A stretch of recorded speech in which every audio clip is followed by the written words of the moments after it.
La troisième partie de l'épreuve composée demande à développer un raisonnement structuré en exploitant le dossier de documents et en mobilisant vos propres connaissances. Elle est notée sur 10 points. Nous vous conseillons d'y consacrer environ 2 heures. Comme pour la dissertation, analysez les termes du sujet avant même d'étudier les documents. Travaillez cette étape au brouillon.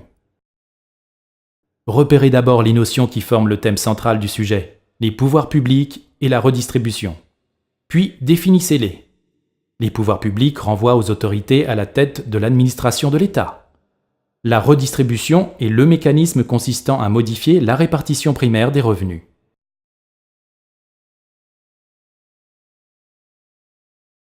Repérez ensuite le type de sujet. Il s'agit ici d'un sujet inventaire. Vous devez lister les moyens utilisés par les pouvoirs publics pour mettre en œuvre la redistribution. Puis, vous devez situer le sujet. Son cadre spatial est celui de la France. Son cadre temporel porte sur la période récente, comme l'indique la source du document 1, France, Portrait social 2011.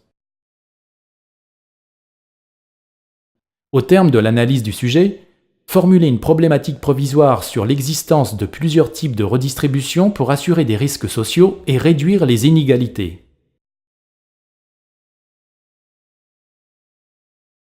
L'étude des documents est un travail à réaliser au brouillon. Pour le document statistique, assurez-vous d'abord de lire correctement les données chiffrées. Sélectionnez ensuite les informations en faisant de petits calculs. Ce sont les 2 premiers quantiles qui bénéficient de la redistribution monétaire contrairement aux autres quantiles. Enfin, n'oubliez pas de rattacher au document des connaissances du cours, comme la décomposition du revenu disponible ou les effets verticaux de la redistribution pour réduire les inégalités.